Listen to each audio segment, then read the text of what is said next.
I didn't expect that to happen. Welcome into Nuggets Europe. I'm going to bring each guest in one by one. First of all, from Serbia, we got Miroslav. Miroslav, welcome. Happy season. Happy Christmas, my friend. Thank you to you too. To you too. Your Christmas is actually coming sooner than mine. My Christmas is on January 7th, so I still have some time to hype myself up. Excellent. Well, I'm off for Christmas, so I can watch the game tonight with no worries. But yeah, I welcome in, man, and happy early Christmas and happy late Christmas as well. We got Ben here as well. Ben, I'm just realizing now as his screen has went off. Hopefully, he's going to come in. Okay, well, we will bring him back in. Brad, last but not least, even though Ben's not here. Brad, how's it going, man? You all right? Good evening. Yeah, very good. Thank you. How are you? I'm not too bad, man. Obviously, the start of a new season. It's going to be a good night. And talking about good nights, here he is. Hello, Ben. Welcome. Yeah, apologies for that. You're actually still at the bottom in sync, so it's all good. Don't worry, it's all good fun. Before we start, this is presented by NBA 2K21. Lads, like, here's the crack for a start. Anybody watching this, obviously, doesn't matter if you're from the US, UK, Ireland, Serbia, whatever. Feel free to ask questions, and we'll try and give you the expert answers from these three gentlemen here at the side. The season starts tonight. The game, expert analysis. The Nuggets against the Kings at 2 a.m. 2 a.m. and 3 a.m. if you live in Central Europe, not to forget. That was like 5 a.m. in Russia, Miroslav, yeah? So it's all good, something like that. So yeah, probably. Depends on which part of Russia, because Russia has like 7 time zones. So yeah. We got Voya saying, let's go Nuggets. Absolutely. And one guy, we obviously miss Voya and Milan, and obviously the ice skate guy who's now became world famous in Nuggetsville, but I guess we'll leave it at that. Lads, obviously a late game tonight. We'll talk about it in a second. One of the things I wanted to bring in was the whole talk about James Harden. I was sitting at my mate's house yesterday, socially distant, of course, wearing a mask, all that sort of stuff. And he was saying, do you think James Harden will go for the Nuggets? I heard a rumor about Jamal Murray. Miroslav, I'll start with you, man. What's your take on this Harden news? Do you think it's rubbish, or do you think? No, I don't think it's rubbish, because Mike Singer of Denver Post reported that there was an actual offer from Houston centered around Michael Porter, and Mike Singer is Colorado Woj, so there is something there. I'm guessing that the Nuggets probably made a counter offer that didn't please Houston. Houston is in a really bad spot at the moment, because they have no idea what to do now, because Harden is out of control completely. They already lost Westbrook previously in a trade. They don't know how much they can rely on John Wall, who is a great player, but he hasn't played for 2 years. God knows how he looks. So basically, I think Denver is playing on a card that Houston is desperate, and they maybe try to answer to a Houston offer with something that would normally never fly. So yeah, why not? Denver is a team that's competing. So even though the cultural match with Harden is terrible, even though basketball match is not perfect as well, it's definitely a quality. It would be a quality upgrade for Denver to get Harden, even for 2 years. So yeah, if they could get him for dirt cheap, why not? Benjamin, is this the move that you want to see the Nuggets make at such a? Well, it really is an important time in this team's progression. Do you like? For me, like, do you think they need to make this move? Like, for me, I'd rather just let them sort of stick with the status quo. Or are you dying to get a guy like Harden in there? I've flopped back and forth between this one. I think you can't deny that he's a top, one of the top players in the NBA. He's obviously going to be he would be an excellent addition to the team. It doesn't fit with the ethos and the kind of path we've been going down as a team. The never skip steps kind of mode. It depends again on what we get him for. Like, who have we given up? Will we be gambling our whole future? So yeah, I mean, I go back and forth. Sometimes I say, oh, if we get Harden, we go to the next level of, okay, wow, we're really a competitor for the championship now. We really are. but I believe in this team. I believe in the core of this team. I believe that Michael Porter Jr. will make a huge step. I don't want to see him leave. The worst thing would be we lose MPJ and then he starts becoming who we think he becomes on another team. Imagine watching him become an all-star in a Houston jersey. It just wouldn't be very fun. So for me, it's a no. I'd rather not see it happen. But if it did, it would have to be for the right price. Well, we got another MPJ fan here at the bottom here with Brad. But Brad, but I'm presuming you'd be absolutely devastated even if Harden did come in, if MPJ did go. No, there's no way I'm giving up MPJ. I'm not. I wouldn't do it for sure. Not for me, I'm afraid. As we've alluded to, Malone doesn't skip steps, and this seems like we're skipping a step here by just jumping in at the deep end. And I mean, what we've just seen Harden in a strip club last night getting a prize, what was it, briefcase or a suitcase, sorry. I mean, seriously, without a mask. I mean, you've got all this stuff going on and he's off doing that. I mean, to me, as great a player as he is, he just seems like he's just a cancer in the dressing room, and that just doesn't sit with the Nuggets culture at all. It's just, as much as, and I've seen plenty of Houston games, and he's a great player. I mean, as much as he flops every now and then, but he is a great player. But he's just not fit. He just doesn't seem right for the Nuggets, I'm afraid. I mean, from one beard guy to another. I mean, look, I'd be fuming if he did come, because I spent like 2 days making that intro with MPJ in it, and I didn't save the intro, so I have to start it all over again if that happens. But in all seriousness, I actually think it's not sad, but it's annoying that if it takes a guy like Harden to come to this team for them to almost like, for the media to be like, oh, the Nuggets have a chance. Like I was looking this morning online, like I wasn't betting on it, but I seen the Nuggets are sitting 20-1 to win the NBA championship, and like guys like Bol, for example, are 25-1 to become rookie of the year, for example.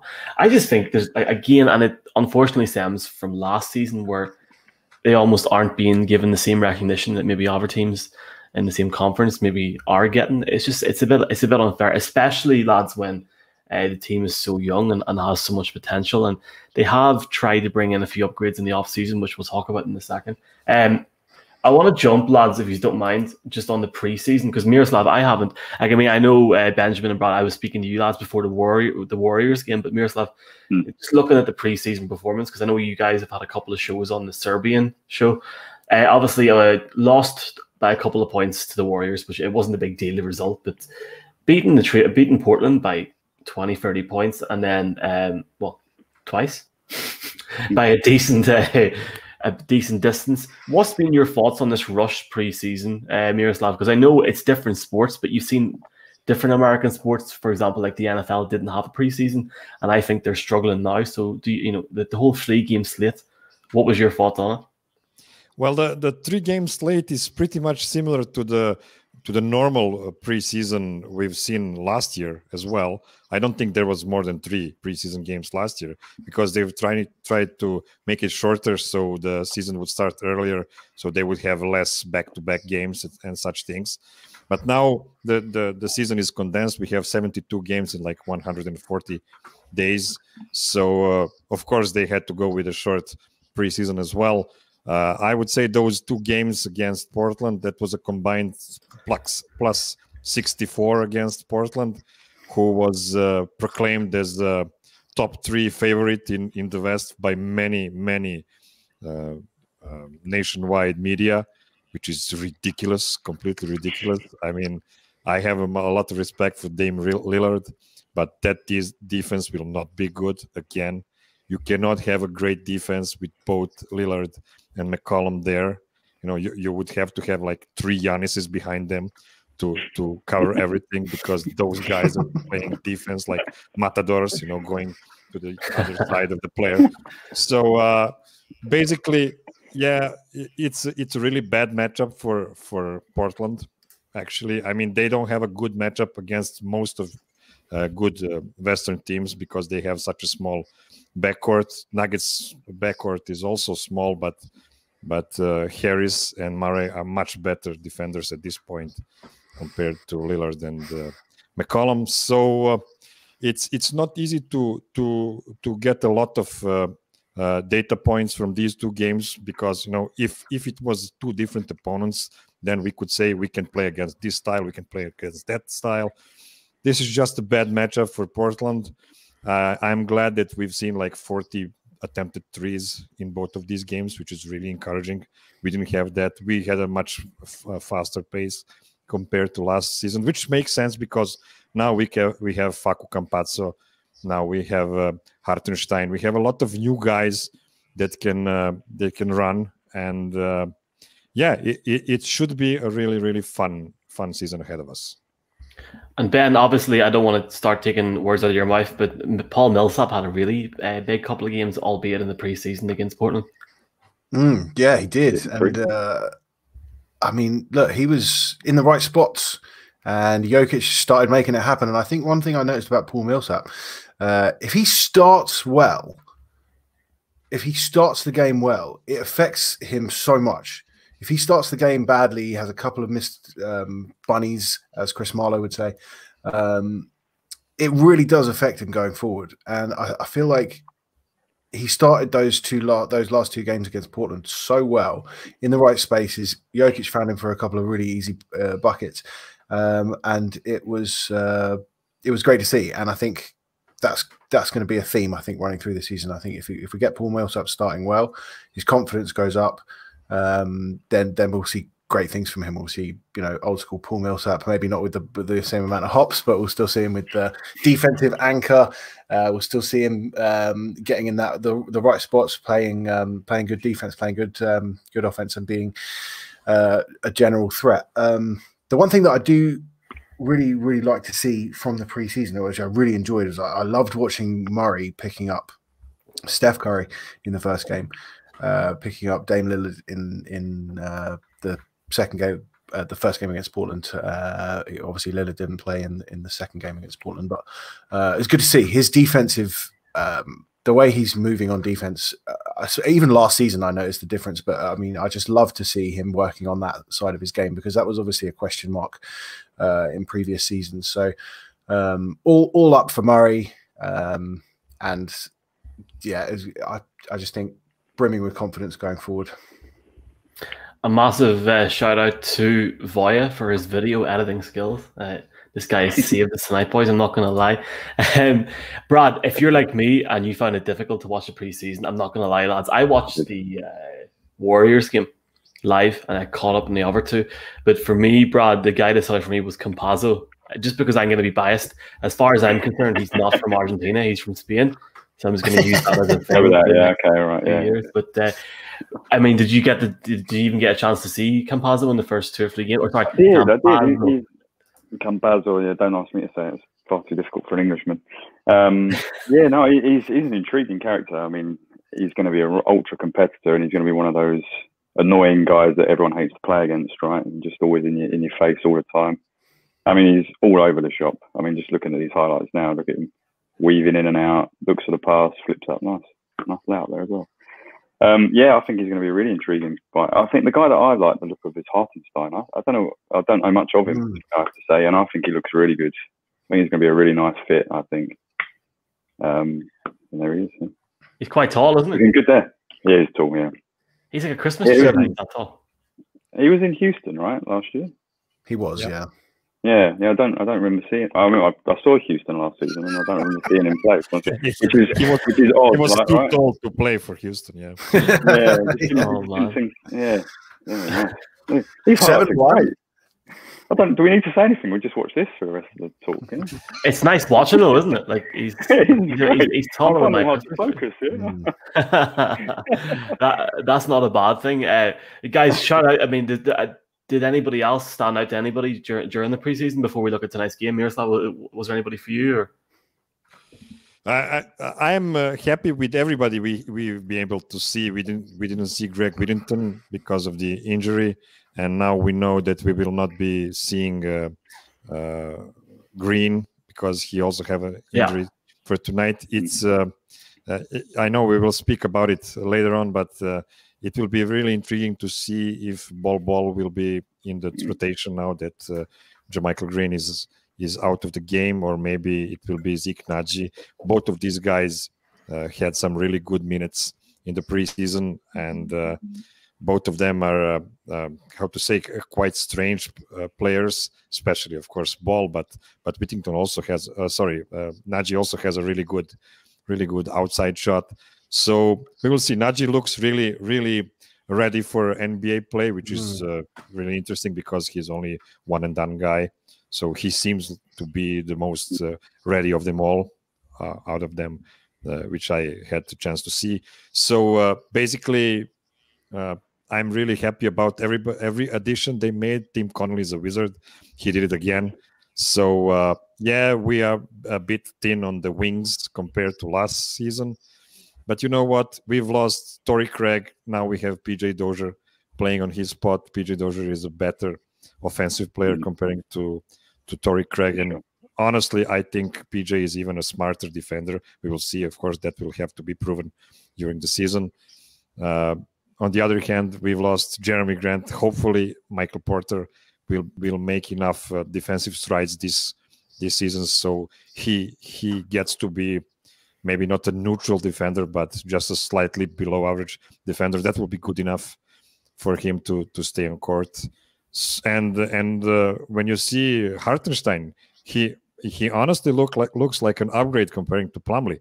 We will see. I mean, it's only a couple of preseason games, but if all of these three guys hit, and with Campazzo running the second unit, there is nothing that's stopping us, really. I actually want to use the opportunity. I mean, sorry, I don't mean to butt in. I want to use this opportunity. If anybody's watching this, can somebody please bring out a Campazzo jersey, especially the red one, please? Just quickly do it. I don't mean to jump in, boys. There's a comment here from Max Tan. Fearless forecast on tonight's starting lineup. I'll tell you what, Ben, I'll start with you, man. Like, I mean, is there a front or first five that you can think of, or are you very much on the fence? Because I think you did say previously that you'd find like maybe a lot of them would maybe not play as many minutes. So you said Murray Harris. Murray Harris in the backcourt, absolute lock. Front court of Jokic and Millsap, obviously, with I'm going to say Barton filling out the wing. I think Barton starts tonight.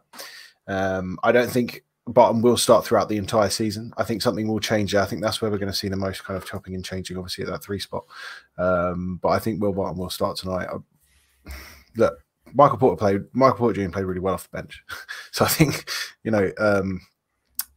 Malone's just going to say, okay, look, let's start it like this and see how it goes down the season. That's how he's going to kind of keep Will Barton happy and make sure Michael Porter Jr. knows that even though he will be coming off the bench, he'll probably get a ton of minutes, right? I'm sticking with that. Brad, have you any predictions, or are you very much just like, let's see what happens? Yeah, I think Ben's hit the nail on the head. I think it's pretty much guaranteed. I think it was basically the same as the second team that started on the second Portland game, right? I think that's pretty much the shoe in 5. I quite would like MPJ to start, but I think he seemed to have. I think Will had a bit of a whinge on not starting in that first Portland game, and they've switched him around. So I think that's going to be the way it is. But then there's no doubt that Will's going to get injured at some point. So that's pretty much a guarantee that happens every year. So MPJ will slot in once he's injured. So I think that the 5 are pretty much nailed on. I think I'd like to be fearless, but I'm not, I'm afraid. Miroslav, have you any surprises for tonight's starting lineups, or are you very much in agreement with? The only 2 starting lineups I could see for tonight would be Murray and Harris on backcourt, Jokic as a center, and then I would have either Barton and Millsap or Barton and Michael Porter. That would actually be a pretty good compromise, putting Millsap to the bench so nobody would get, too heated up about not being a starter. Millsap is 35. So, yeah, he still deserves to be a starter, but come on, man. You're 35. You're fine. You'll get enough minutes for your name to shine enough. But I really think it will be Millsap, not Porter, because Sacramento is quite a big team. They have Marvin Bagley playing the 4, and at the 5, they will have either Richaun Holmes or Hassan Whiteside. So I'm guessing it will be Millsap. So it will be the same starters like last year. And Rashawn Holmes has caused us problems before. He's a good player. He's a great player, and he's a very energetic player. So that could be a way to go. But I think defensively, we'll see. I think defensive that straight off. Let's see what happens. Let's look ahead to tonight's game. Well, tomorrow morning for us lads. I mean, it's actually almost better being Miroslav because you can go to bed now, get up at like 3 a.m. or even miss the first hour. Like I can see his face already going. Get up at 4 and just watch the rest of the game and just enjoy your Christmas Eve. But for us, it's going to be difficult. But lads, JaMychal Green, Greg Whittington, as previously stated, are out tonight, so you're going to have a thin enough bench in that sense. Lads, thoughts on the game from each of you and your picks. Who's going to win and why? Miroslav, I'll start with you, man. Sorry, I just saw the question from Adam Maris. I'm a bit surprised. He is on the chat here. Mr. Maris, thank you very much. What will you do if Campazzo gets it? Okay. Adam, I know you're calling me because there is no way he's getting DNP tonight. But if he does, then I will join your live show after the game topless. Okay, that's a problem. And that'll be at like 7 in the morning, Adam. So you definitely. I'll be watching. Can I just say if Campazzo does not get or it gets a DNP tonight, I'll be on the first plane to Denver, sneaking and going nuts. That's what I'm going to like. I think he's going to play. I don't want to jump and determine this will come. Lads, I think he might get 8 to 10 points and a couple of assists tonight. I just want to put it out there. That could be. Just gonna. Sorry, Miroslav. Sorry, apologies. Yeah, of course. What was the original question? Sorry. I was saying, obviously, just like, obviously the game tonight, 2 a.m., 3 a.m. What's your thoughts ahead of the game? Who's your picks and why? Who's going to win? Well, Denver is going to win. I mean, if they don't win, that will be a pretty awkward situation because Clippers are coming 2 days after. So I don't want to see, 0-2 start at this nice season. So, I don't think Sacramento will be that good because they just lost Bogdanovic, which was their best secondary playmaker on the team and the starter instead of Buddy Hield. So I'm guessing Buddy Hield is going back to the starting lineup, and that didn't work very well for Sacramento last year. So I think Denver is a big favorite, and I think they're favored by like 8.5 points, something like that, and they will cover that for sure. I hope so. Do you agree? Don't listen to me. I never gamble. I'm just gambling. Completely agree. I think we're going to win. I think I just remember the last time we played Sacramento, and Rashawn Holmes really did cause us some problems. But I mean, without JaMychal Green, obviously it's not good to have an experienced player like him out of the rotation to start the season off with. But look, I'm a huge fan of Zeke Nnaji and what we saw from preseason. I think he's like Miroslav said, I think he looks really NBA ready. He looks like an intelligent player, and I think he'll slot really well into the rotation. I want to see him with minutes, getting some minutes. I want to see Campazzo getting minutes as well. Campazzo. Apparently, it's Campazzo. I have no idea. Campazzo. Campazzo. Okay. That's the Catalan pronunciation. Near Barcelona, they would say Campazzo. It's probably wrong, but I like it. No, it sounds right. Look, I want to see Nnaji get minutes, and obviously with JaMychal Green being out, this is a great opportunity to see what he can do. First regular season game, there's bound to be some nerves as well from the rookies. But yeah, I'm excited. I think I'm just excited to see the rotation. Really, I think the rotation and seeing the way in which we start things, seeing the Michael Porter Jr., Will Barton kind of situation, see how that unfolds, see how Michael Malone deals with that is going to be very interesting to see. Brad, what do you reckon, mate? Yeah, no, I think the boys have summed it up. I think it's going to be a big win. 14 points, probably, maybe a little bit more. It'd be good to see some minutes from Zeke. I'd like to see how Bol is going to fit in, and I'm sure he's going to get some minutes, but I'm not sure where. I don't know what position he's going to take up. He's going to be a bit all over, I think. Where do we see him? Because he kind of got a bit of everything, hasn't he, about him? Well, he's the ultimate. He's the ultimate unicorn, isn't he? I mean, he will be guarding force, but God knows what he will be playing on offense. Yeah, it could be anyway. Checking the betting lines here, Brad. The Nuggets -7.5 is near enough even money. I got called out for saying this on a different show, so I have to talk about betting here in some way. Because, like, how can I bring this into it? And just to make people aware, in Europe at least, the betting markets have not been made aware of Campazzo or Bol yet, so they're not even listed on the player props. So there you go. But obviously, we're all picking to win. Like, I think the Nuggets win by 15, 16 points. I think this could be a situation, lads, where we watch the first couple of quarters, and it could be like night. Bye. And that kind of happens. I certainly hope so, because that didn't happen last year. So I certainly hope we will get a new trend this season with some blowouts. Yeah. Miroslav, have you any, just for the masses watching this on YouTube, because I know it's all Serbian guys, have you any Serbian show coming up over the next few days, or have you any plans? Yeah, we will be recording a show on Saturday. We don't know yet how it would look like, because it is after the Clippers game, so it will be either a real hype show after a win, or maybe just a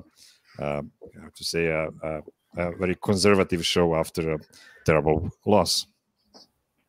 Well, I look forward to that. I tell you what, and not just to you, Miroslav, but to these two boys at the bottom, I'd say St. Stephen's Day, Boxing Day, lads, let's go live at 7:30 a.m. if we beat the Clippers. What do you think? Yes. Yeah, if we beat them, yeah, for sure. Because we're all in lockdown now, so I mean, we've nothing else. We literally have nothing else to be honest.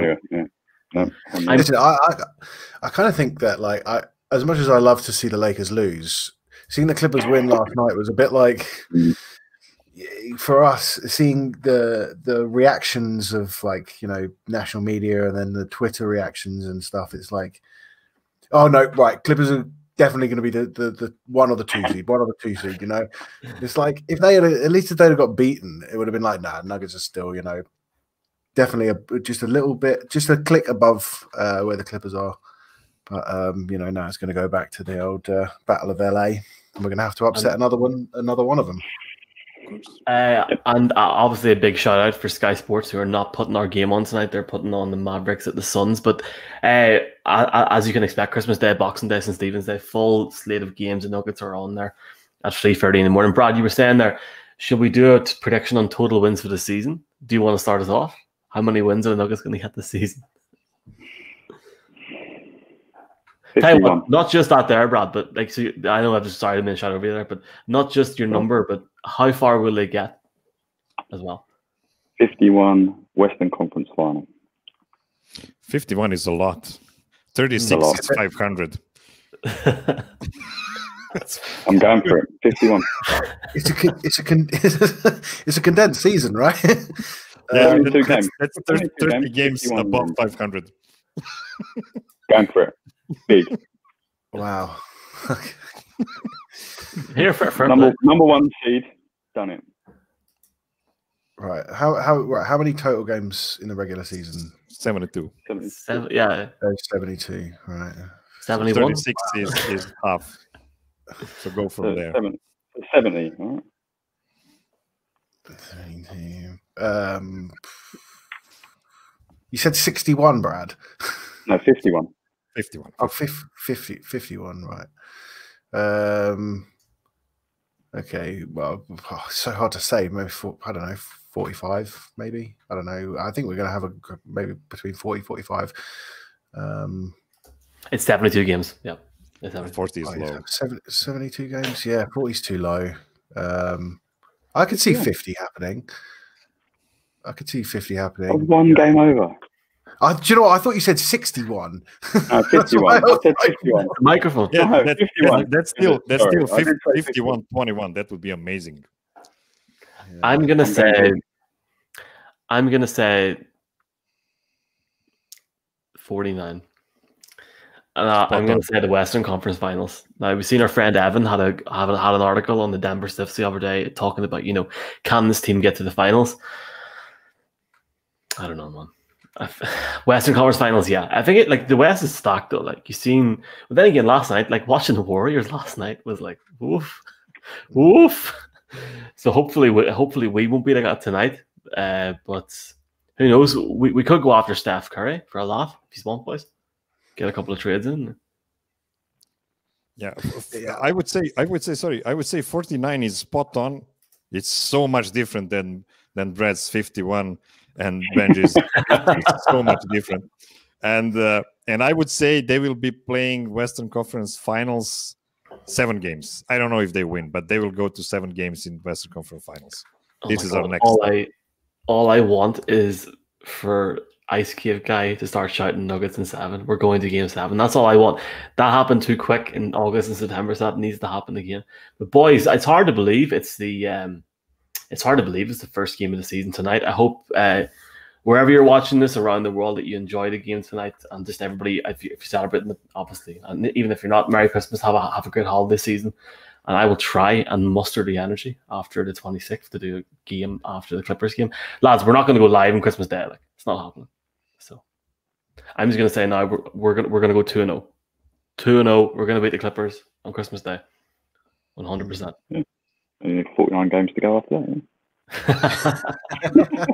59 games to go. I want to change. I think 45 is too low. I think 45 is too low. I think it was a bit on the spot. I think Brad, you're not far off actually. I'd say 50-51 is absolutely achievable. And I think we'll get to the finals. I really do. I love the steps. We're walking up some steps, right? For the past 4 years, we're walking up steps. We're not just going to stay on the same step or go down the steps. We haven't reached the plateau. We're going up another step. Finals this year. I'm not going to say we're going to win the championship this year, but we're going to get to the finals. That's my prediction. Just you wait, boys. We're all going to get the vaccine in like February, and then we're going to head over to America for the finals. Lads, look, just checking that last comment. This is the first season the Nuggets don't lose a single regular. I mean, I'd love that 72-0, but who knows what's going to happen? Invincibility. Lads, it's been a pleasure chatting to you. I hope you have a great holiday period. Miroslav, you sound like you've got a double Christmas, so enjoy that. Yeah, of course. We'll celebrate both. You can check out the Nugget Serbia show, Nugget Serbia podcast. They're on TV more than the news these days in Serbia. You got Nuggets France as well, who started the show last week. You can check that out if you parlez-vous français. And also, there's another one, which I've completely forgot about. Nuggets Italia. Oh my God. Sorry, man. Sorry to Andrea. I must give Andrea a shout, lads. But I guess for now, lads, I appreciate you. Enjoy the game tonight. You can catch it on NBA League Pass. And yeah, lads, stay safe. Speak to you soon. Great chatting with you guys. Ciao. The best. So. And we had to leave it at Christmas with the one and only. Hey!